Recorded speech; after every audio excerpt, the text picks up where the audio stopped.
Good morning, wonderful people. Welcome back. This is week 3 of the supporter series. For those of you that have been consistently joining the Zoom meetings, thank you very much. For those of you just discovering the series, please feel free to go back and watch video 1 and 2.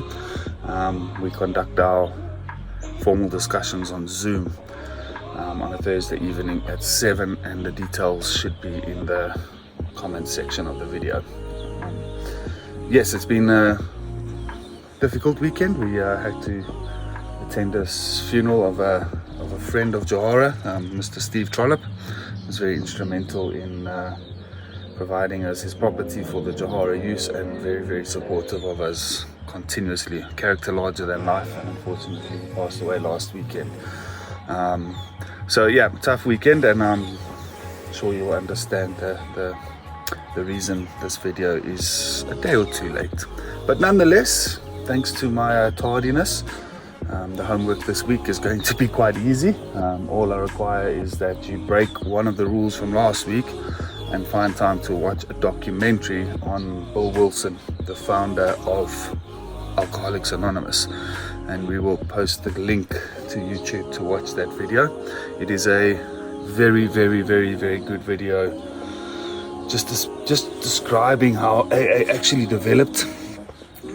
Describes a bit of the story of an alcoholic, and just his journey and struggles of coming to understand how we actually have a chance of beating addiction. It was about 1939 that I think it founded, so it was quite a while ago.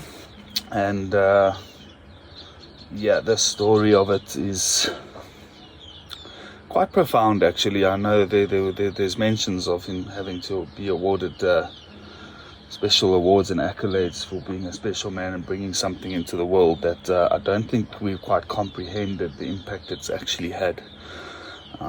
If we currently, AA, NA are running probably 158,000 meetings a week. They are in 127 countries. You can almost go anywhere in the world and find yourself an AA or an NA meeting. It has broken down into CA meetings and CODEP meetings, and it's really, really expanded its reach to kind of meet many addictions. I think it's very, very, very prevalent and important that we actually give our due respect to the processes that have assisted all of us to get to this point of being able to provide recovery. Very nice to highlight that, the solution, or one of the best solutions to recovery, has been developed and pushed out and created by somebody in recovery. Not a doctor, not a psychologist, not a psychiatrist, not a scholar, not an educated man, but a man desperate to somehow rid himself of this terrible illness called alcoholism. I think that's quite profound for us as supporters and recovering people. The best impact program to date across the world has been a program built on fellowship, a program that is governed by its members, a program that is free and has no affiliation to any kind of religion or church or political party or whatever. It literally is a way of getting into a different type of life, a different type of purpose, and like we said last week, a purpose that is guided by principles. And if you watch the documentary, you'll see eventually Bill had to step back. The actual position of being founder was the very anti thing that AA ever wanted. He never wanted to be on the top. He just wanted to be a member. Eventually handed the entire organization over to its members and allowed each group to start. He built 12 principles, 12 traditions that governed the entire organization, that still govern the entire organization. Although Johara is certainly not a fundamental 12-step program, We do use the 12 steps. We do build a lot of what we do on the foundation and the principles of the 12 steps. We have adapted the 12-step questionnaires and booklets to be a little bit more suitable to our type of treatment. And we've created memorable experiences to really impact the process of applying some of these principles, so that there is a memorable experience of handing my will over to God, and there's memorable experiences of what these principles actually mean in life, and the application of these principles, and how we work them all together. Sticking with the theme of this whole series is to understand that the 12 steps, although are for alcoholics and addicts and addictions and people struggling, are also very, very, very, very, very practical for you as supporters. 1, to understand what your loved one's going through. 2, to start practicing some of the principles. And 3, to start using some of these principles to do your own kind of reflection. And so we can start to apply these principles from a supporter perspective, both towards your loved one and both towards yourself. And I think as you begin and grow and understand these 12 steps, you get to a point of being able to understand the profound deepness of what we have going for us. It's a practical step-by-step guide that is applicable our entire life. Whether you're an addict or not an addict, these principles really shift your ability to deal with life. And as I say, deal with life on life's terms. Although, like I said last week, our lives as recovering addicts depend on us sticking to these principles, it's actually quite a blessing. If you as supporters and human beings want to shift your life, these principles would work for you too. So step 1, we admitted that we were powerless over our addiction and that our lives had become unmanageable. Addiction having a wide berth of understanding. The guys in Johara understand addiction from step 1 perspective, in also including all of their behaviors.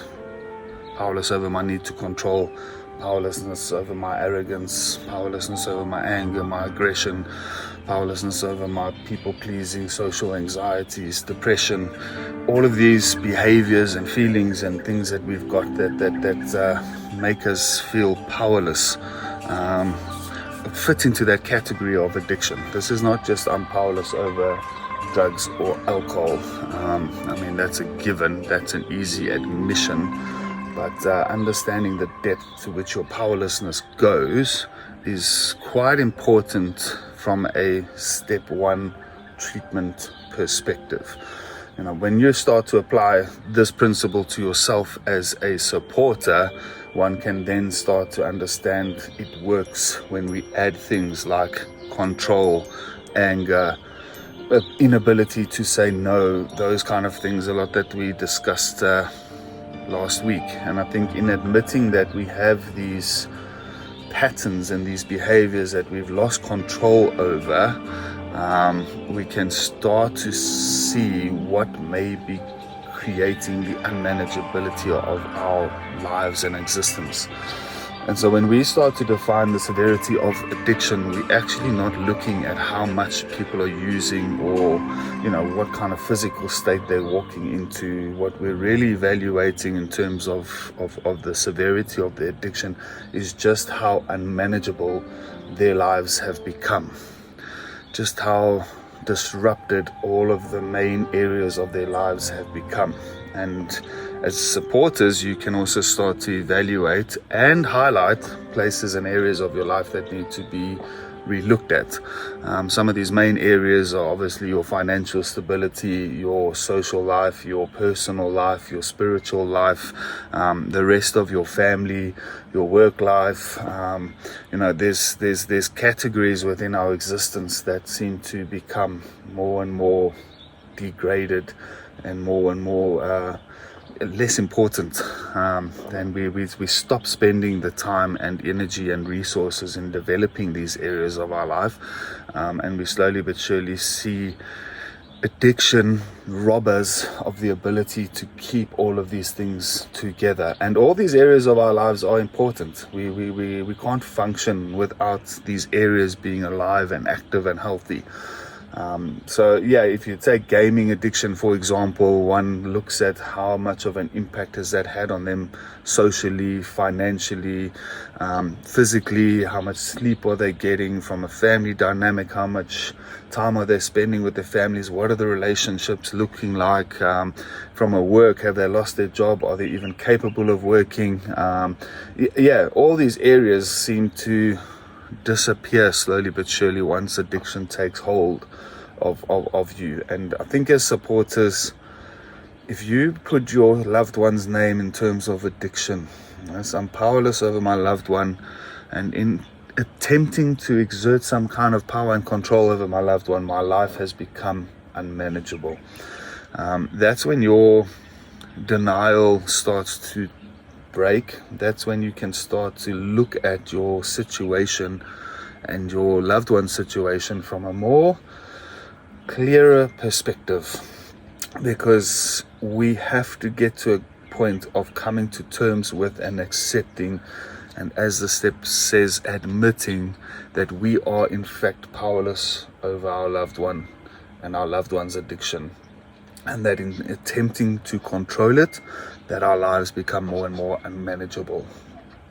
And yeah, I think sitting with that for a little bit, perhaps sitting with the perspective of looking at what kind of behaviors you may not have power over anymore, or easier to look at what kind of behaviors or lack of behaviors are creating unmanageability in your life, you again start to regain some form of self-control, and your life starts to form and shape into a much better, manageable, healthy lifestyle.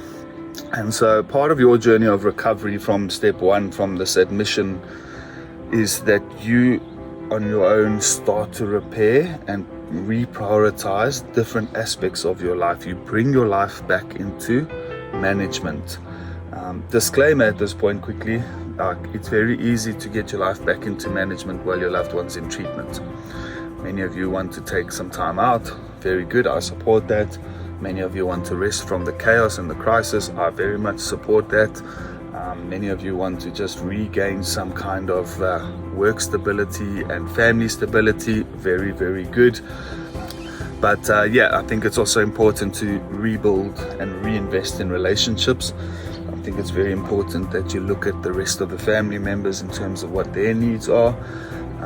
And I think it's very, very important that you see this as a time to strengthen yourself for when your loved one exits treatment. And many of you see the time with your loved one in treatment as a way of resting and just taking a break. And we have this unrealistic hope that once the addict is out, that it's going to be all okay. Or most of us also panic, but we generally panic at the very end. And when the loved one comes back, our life starts to feel unmanageable again.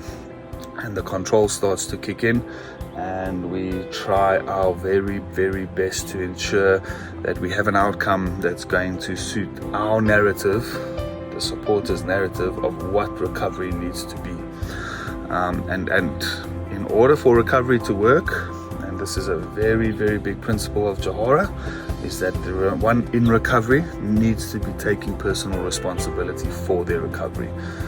It's why we don't do consequences, it's why we don't do punishment, it's why we push the guys to step up on their own, to take their life by the horns on their own, and to make decisions that are going to benefit their life on their own. And the minute the family and the supporter wants to try and step in and control from a place of fear, it starts to destabilize the recovery process. So step 2 says we came to believe in a power greater than ourselves that could restore us to sanity. And this step 2 follows very, very, very closely on the heels of admitting your own powerlessness. And to be frank, the minute we come to admit our own powerlessness, when we come to understand that we have very little control, that we potentially start to panic. Because if we cannot fix this ourselves, if our loved one cannot fix this by themselves, then we are totally screwed or totally dependent on something else. And our dependency on someone else to be in control for most of us is a very, very, very, very scary factor. As much as it's scary for you as supporters, I think you need to understand the absolute fear that addicts have of letting go of control. And so the 12 steps worded brilliantly.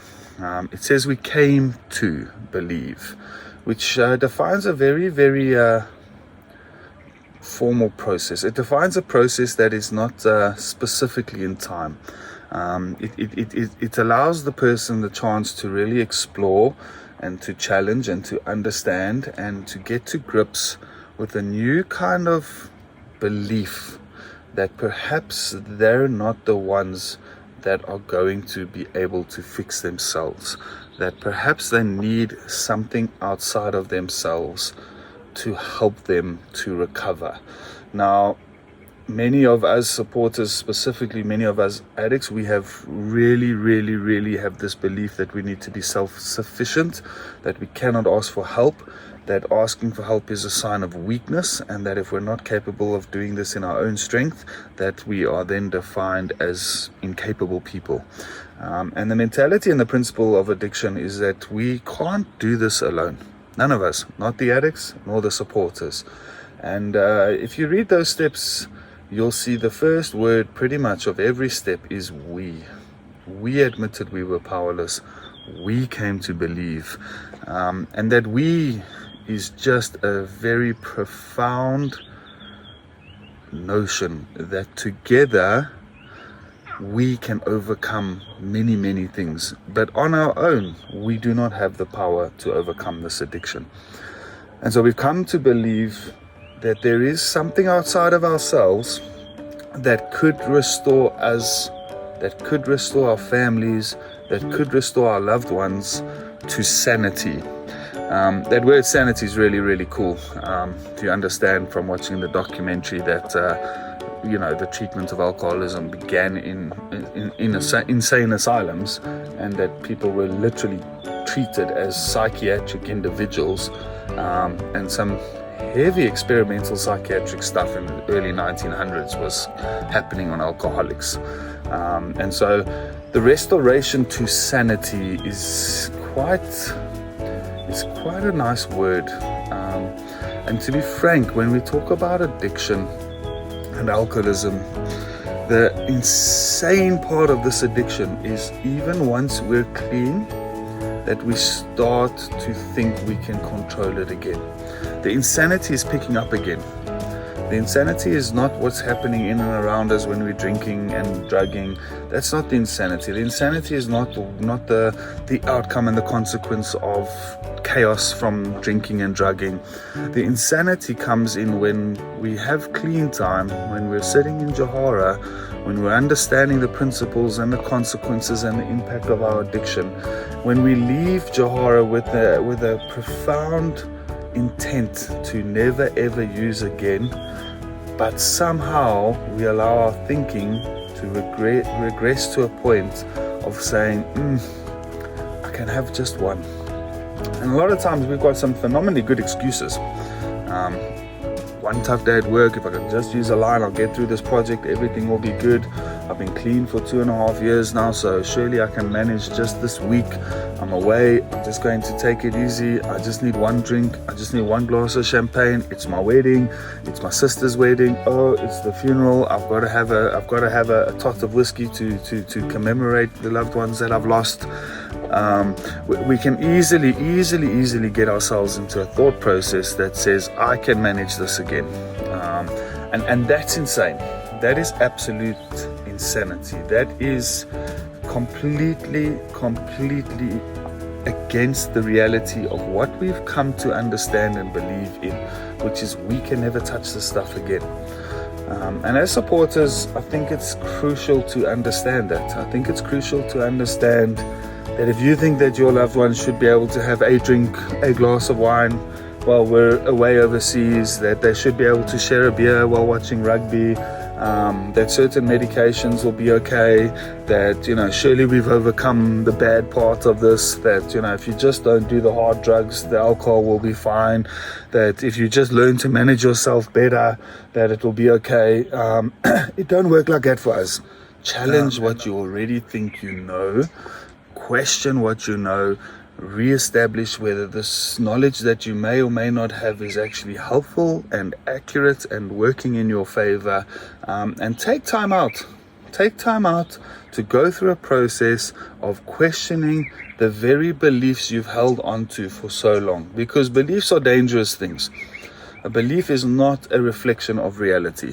A belief doesn't make it true. A belief is not fact. A belief is a choice in an assigned version of reality, that, be it true or not, is something that we hold dear. And it is something that we use that can actually negate evidence of reality. Our belief can very, very much keep us in a place that is just not built on real truth. And so challenging your beliefs is excessively important at this point of your process. And I think from the first video, you can almost remember that addiction diagram that we put up there when we started. The fundamental belief system at the very bottom that governs and drives everything else needs to be healthy. And I think one needs to be supportive of your loved one who may be trying to engage in some kind of exploration of spiritual principles, whatever that may be. Now, some of you supporters are staunch Christians. Some of you supporters really just want your loved one to know God, and that God and Jesus is the solution. I think understand that this is a journey that they need to take. It's not a journey that you can push. It's not a journey that you can control. This is a journey that they need to, within themselves, choose to take.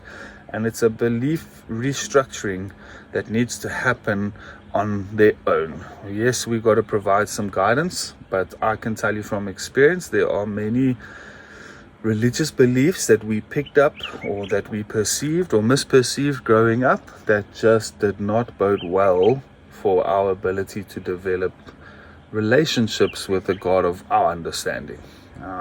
So yeah, this is a process that unfolds itself throughout the recovery journey. It's a process of redefining spirituality and redefining powers and understanding what is bigger than me and understanding what my role is within that. It's step 2 is a journey of coming to challenge your beliefs and coming to believe in some new beliefs that may be healthier to get you going on your journey of recovery. Cool. So step 3 follows step 2. And once we've developed a belief in a power that has the ability to restore us to sanity, we made a decision to turn our life, our will and our life, over to the care of God as we understood Him.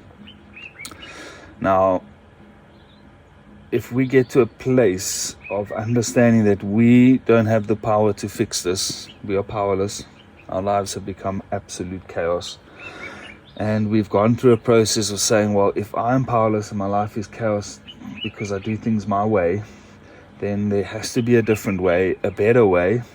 There has to be a power that has the ability to restore me to sanity. The only natural part is to then enter into a place of making a decision to hand our will and our life over to the care of God as we understand Him. Now, you can't hand a life over without handing a will over. It's something we really speak to the people about. You can't do what you want and then expect a power to look after your life. Step 3 introduces the most important principle of recovery, and that is to surrender and let go of control and trust and have faith in something outside of yourself. Without surrender, without trust and faith in something outside of yourself, you become self-reliant, self-sufficient, and get back to a place of thinking that you know better and completely override the value and principle of step one. If you cannot get to a place of surrendering, in other words, you haven't gotten to a place where you can make a decision to hand over your will and your life to God as you understand Him, if you can't let go of that control, there is very, very, very, very, very big chance that you are not going to be able to survive recovery. And when I say recovery, you may be able to stay clean. You may be able to have a miserable life, not using and not drinking. You may be able to become self-sufficient. But the real essence of recovery is a spiritual journey of trust and faith and honesty and humility and surrender and integrity and vulnerability and responsibility and service. And these virtues and these characteristics, they come from a spiritual journey. So to get to a point of being in a legitimate spiritual journey, one has to let go of control, and one has to start to say, right, something is going to take care of my life better than what I can. As supporters, very important for you to also get to a point of making a decision to say that I'm handing my loved one's will and life over to the care of God as I understand Him. Because again, supporters, you cannot control the outcome of your loved one's life. You cannot make the decisions for them. You can put in as many consequences as you want to scare them into compliance. You can take away all of the resources. You can lock them in bedrooms. You can do whatever you want to do to try and take this addiction away and control it and make them make better choices. But at the end of the day, you are just as powerless over their addiction as they are. And without a solid recovery, the minute they get the chance again, they're going to use. You're delaying something that is inevitable. And this is a hard one. This is a hard one for the addicts. This is a hard one for the supporters. This is a hard one for the human psyche. To really let go, and allow your trust and faith in a God of your understanding to direct and guide your life by handing over your own wants, desires and needs for this stage and saying, look, I've messed it up. I can't. Whatever needs to happen, and I trust that whatever's happening is in line with the God of my understanding's care for my loved one's life and for my life. If we really unpack this control, we have very little control over anything. We really don't. Bottom line, we don't have control over when our life ends. We don't have control over different outcomes. We don't have control over other people. We don't have control over the weather. We don't have control over other drivers. We don't have control over much, to be honest. What we do have control over is our own will and the ability to surrender that will to somebody greater than ourselves.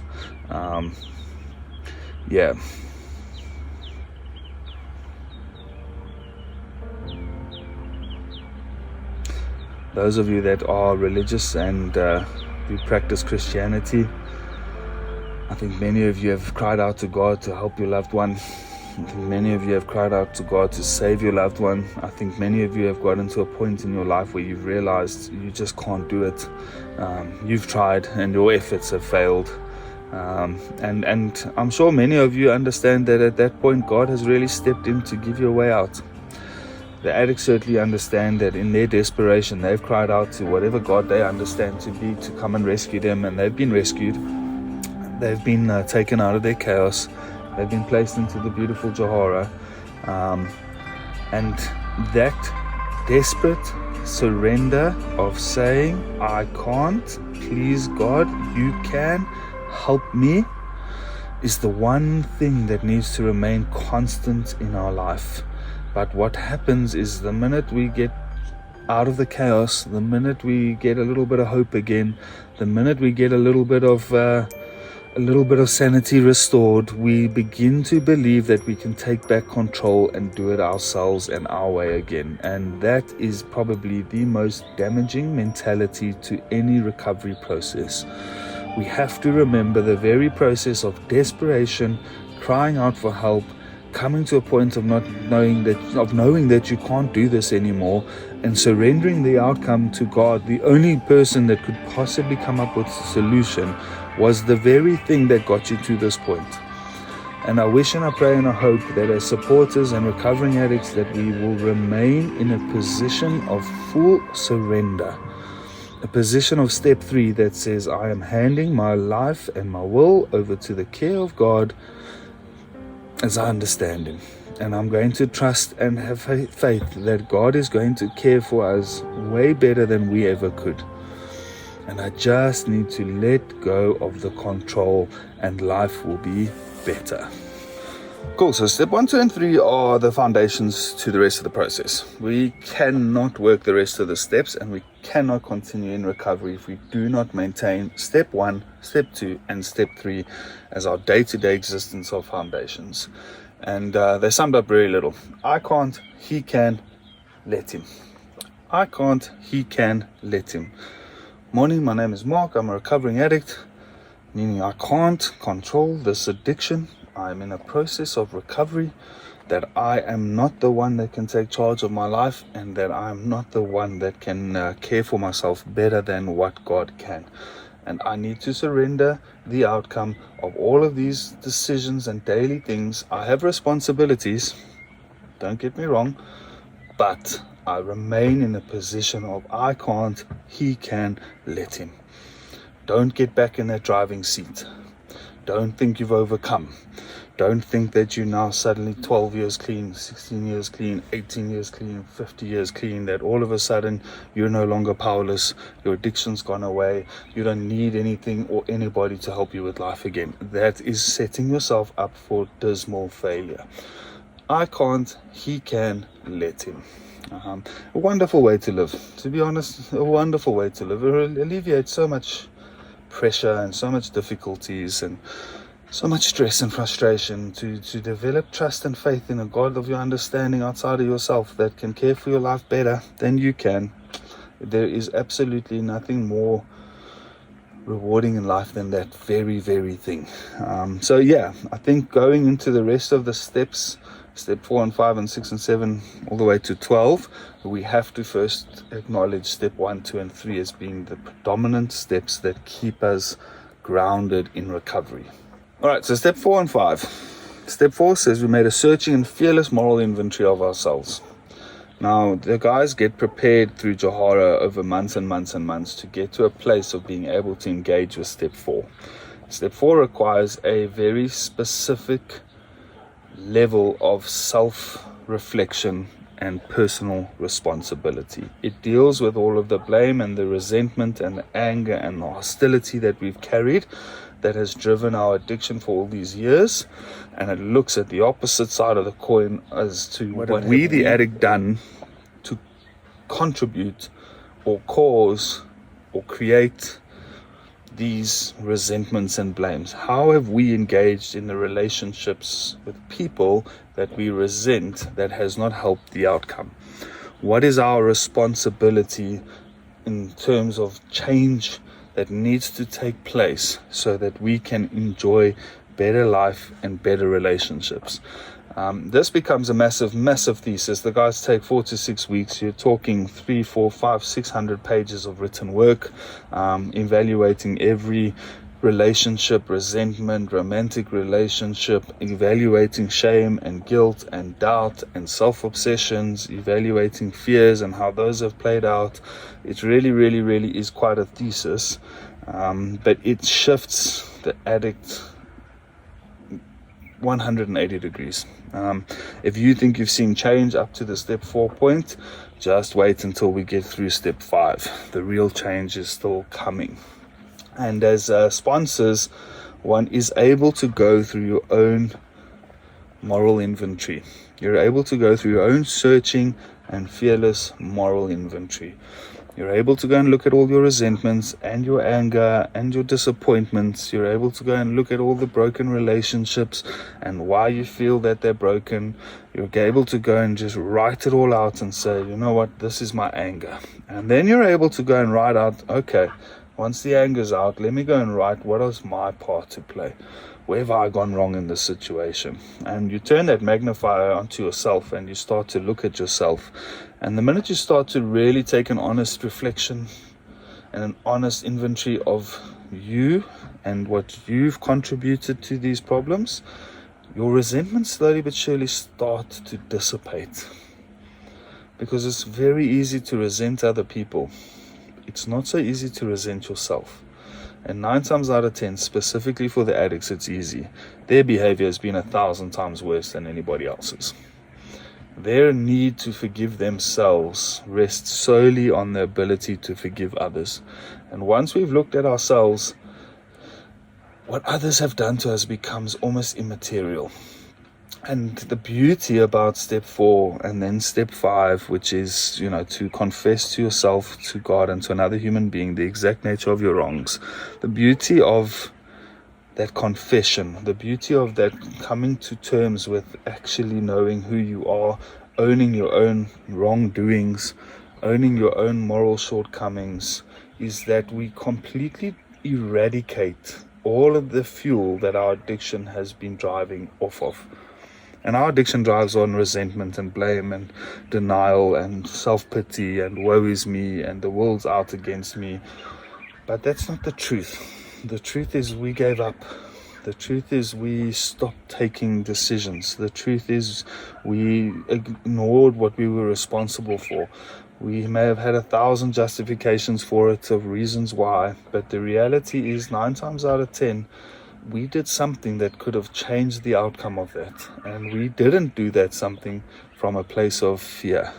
We didn't do that something from a place of self-pity. We didn't do that something from a place of wanting to punish other people.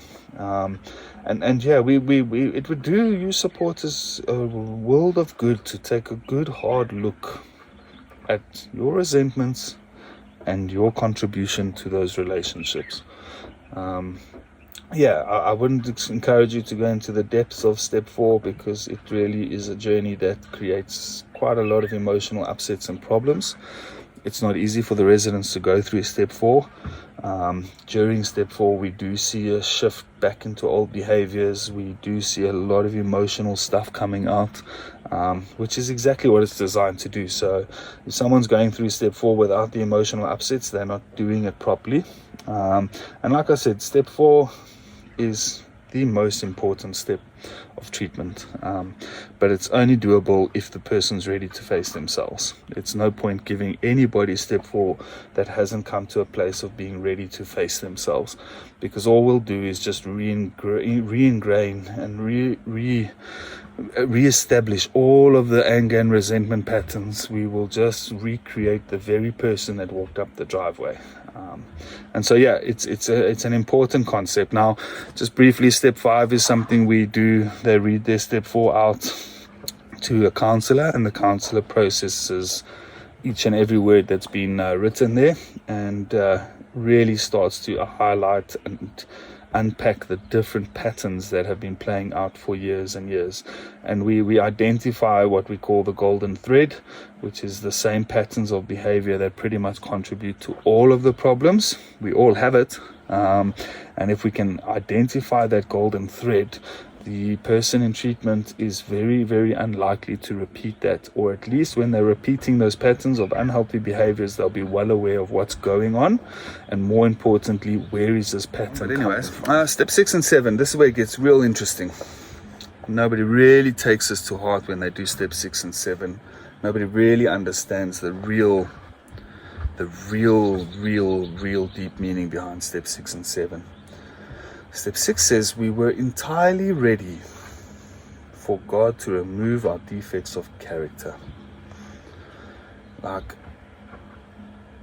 It's important for the recovering addicts in treatment to know, it's important for the sponsors to know that this process is a process, it's a journey, It takes different steps to be put into place to get to a place of being entirely ready for God to remove our character defects.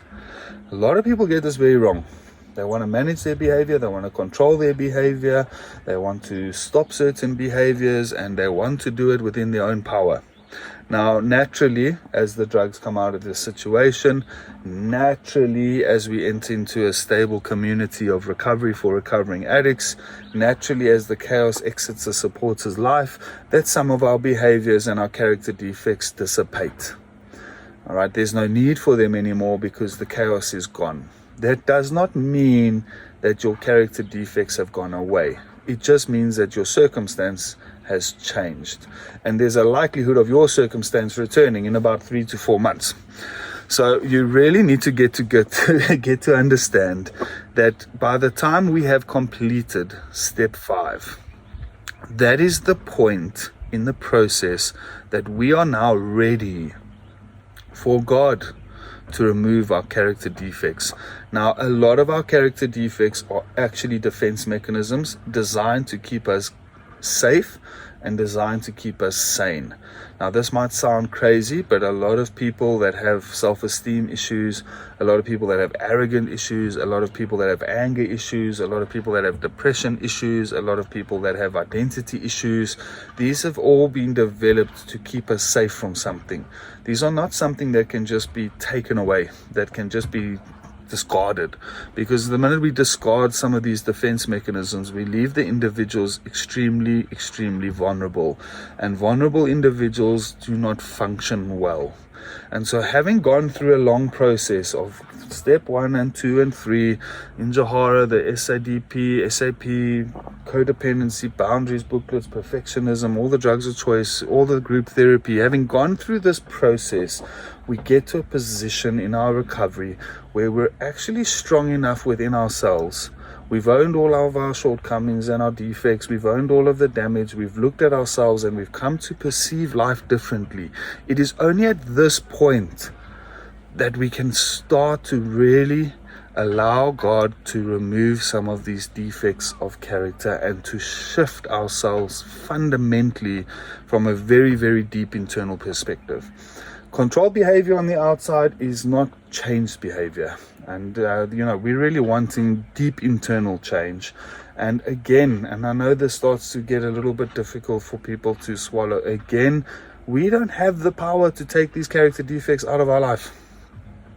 We need to rely on that power greater than ourselves to help us get rid of some of these deep character defects. Step 7 follows closely on to step 6. It says we humbly ask God to remove our shortcomings. And the biggest word there is humility. We take it from a place of non-expectation, non-deserving. We humbly ask God to help us to remove these shortcomings. And this could take time. This could really take time. Doesn't all happen overnight. There's not a lightning strike in the sky that suddenly I'm now a new character and a new creation and everything's going to be hunky-dory. No, it takes time for us to work some of these things out of our system. This defect being removed, shortcomings being removed, this relying on God to slowly but surely shift us into a better person is not something that happens in 2 or 3 weeks. It's not something that happens in 2 or 3 months. This is a process that happens over years, maybe even a lifetime. Certain characteristics would have subtly gone away during the process, never to return again. Others may need to still be worked out. We're not perfect. We're not going to be perfect. But we're going to have an awareness and an attitude of humility that understands that there is a need for these defects to be worked out of our life. I think it provides a lot of hope and takes a lot of pressure and stress off of one's shoulders to understand that we're not fully responsible for getting rid of these behaviors, that it's requiring something much bigger than ourselves to get us through a process that really roots out some of the defects that have been causing massive amounts of problems our entire life. All right, step 8 and 9. Step 8 says, we made a list of all those people we had harmed, and we became ready and willing to make amends. Right now, I know this hurts families. Families want to hear a sorry.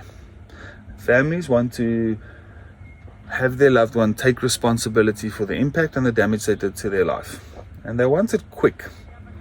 Families also want to forgive the loved one as quickly as possible. We want to get to a point of saying, cool, it's forgiven.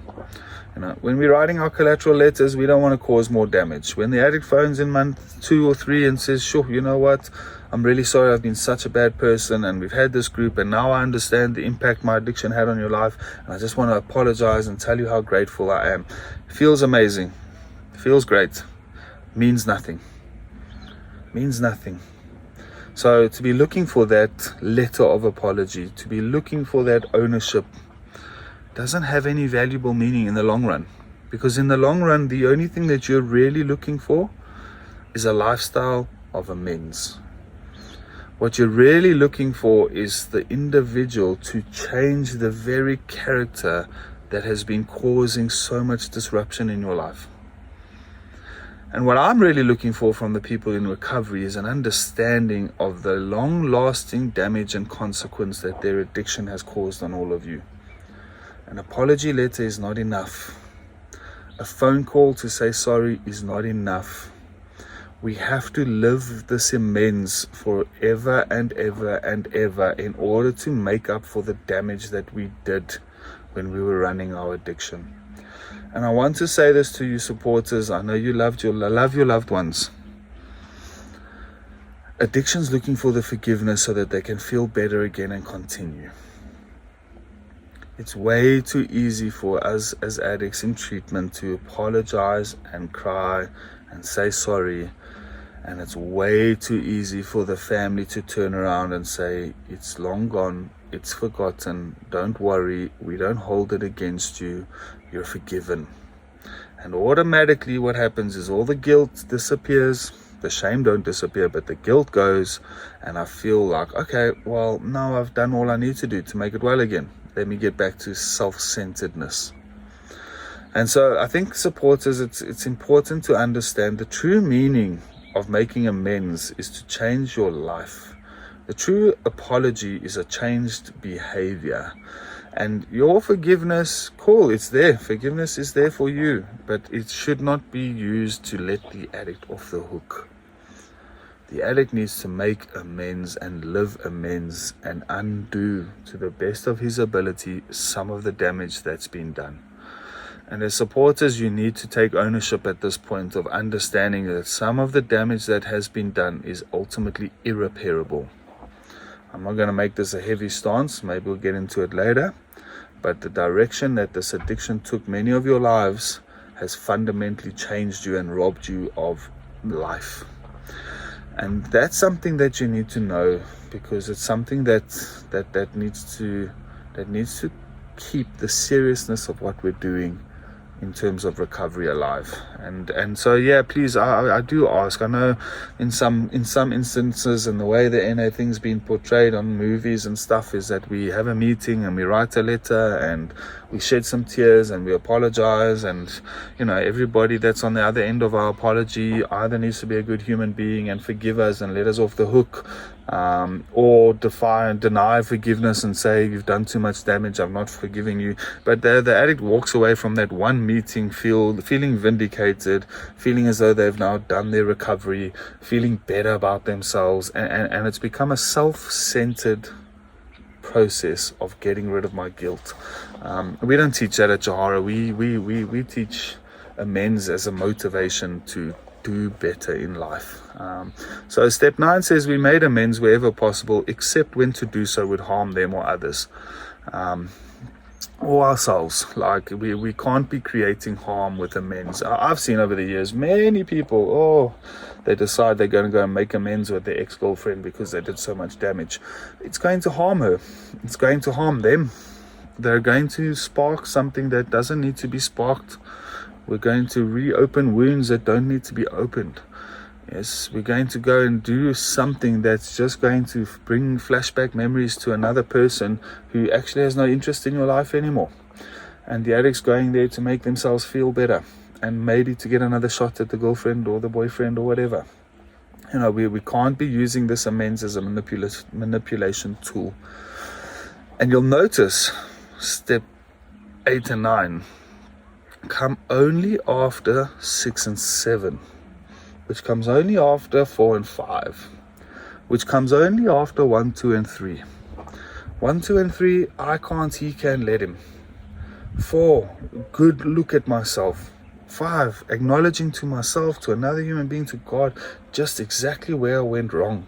6, having become entirely ready at this point for God to take some of my character defects and shortcomings away, puts me into a position after a year, 2 years, into a position where my life is now at a point where I can start to offer amends in step 8 and 9. The last thing you want is an amends from somebody, an apology and a forgiveness and an entire process happening in a month or 2 or 3. And life is peachy and carrying on, and next minute, guess what? We're relapsing. We're back to the chaos. That apology, that amends meant nothing. And so until I'm capable of managing my life and getting to these steps, I shouldn't be offering too many apologies. My sorry needs to be changed behavior. Alright, I'm sure this video is very, very long now, so I'm going to fast track step 10, 11, 12. Step 10 very simply says we continue to take a daily moral inventory of ourselves, and when we were wrong, promptly admit it. Beautiful. Alright, it's a step that combines step 4 and 5. It means that as we continue our recovery journey, we're going to develop resentments, we're going to mess up relationships, we're going to make mistakes, we're going to have our defenses kick in again. Like, we aren't expected to be perfect. But what we are expected to be is somebody that can evaluate themselves and their engagement with society and people and their choices and their decisions and the impact that has on them and our recovery. And when we are wrong, that we are able to promptly admit it as soon as possible. And when I get to the end of my day and I realize, sure, I actually didn't do that person any justice. I was frustrated. I lashed out. I didn't actually tell them the truth. I need to go and apologize. I need to go and own that. And I need to go and admit that, listen, Mom, sorry, yesterday was a bad day. I ignored you. I didn't tell you how I was doing. I try to keep it to myself. I let my frustrations out on you. I just want to say sorry, and I'm going to do better today. Perfect. No problems. It's when we're not admitting that we were wrong that we have a problem. It's when we're arguing and we're not even looking at it and we don't even understand the impact on other people. That's when we have a massive, massive problem. So please, supporters, we're not aiming for perfection. We're aiming for responsibility, the ability to take ownership of when we were wrong as quickly as possible. Step 11, we sought through prayer and meditation to maintain our conscious contact with God, praying for only the knowledge of His will for our life and the power to carry that out. I'm not going to unpack this too deeply. This is step 11. This is quite a while away from where we're at right now. But the important little concept there is we've handed our will and our life over to God in step 3. There may have been an expectation that we can take that will and that life back under our care and control, and do what we want with it. But no, step 11 comes in and says the only thing we need to be worried about is what is God's will for our life. Not my will, God's will. What is it that I'm supposed to be doing? What is it that this power that is greater than myself, that has taken me this far, that has restored relationships, that has restored me, that has given me a new way of living, that has built my new identity and solid principles, what is it that it wanted me to do? What was the point? Where am I going with this? And praying for knowledge and strength to carry out His will for our lives becomes a fundamentally important, belief-driven way of existing. I can't do this my way. You've got a much better way. I need to let you do it for me. Please tell me how I should operate in order to achieve what you want me to achieve. And that drives us to purpose. that gets us right back into this mentality of we're destined for more. As we have a greater purpose as recovering addicts, we need the strength to get to that purpose. We need to stay in contact with the power that's gotten us to this point. We need to continue to live these principles that got us to this point. And that brings us into step 12, which says, having had a spiritual awakening as a result of these steps, we carried the message out to the addict still suffering, and we practice these principles in all of our affairs. And if nothing else, this is what starts to make recovery life good, is when we can take this message, when we can take the freedom that these steps have given us, when we can know that part of our recovery journey is to ensure that we are taking a better way of life into other people's lives. And so we're doing that by practicing these principles in every single one of our affairs. These are beautiful principles to practice at home. We don't have a different identity at work, in our marriage, with our parents. We have the same identity. Yes, we are recovering addicts, and we live our lives according to principles. Wherever we go, we are the same person wherever we go.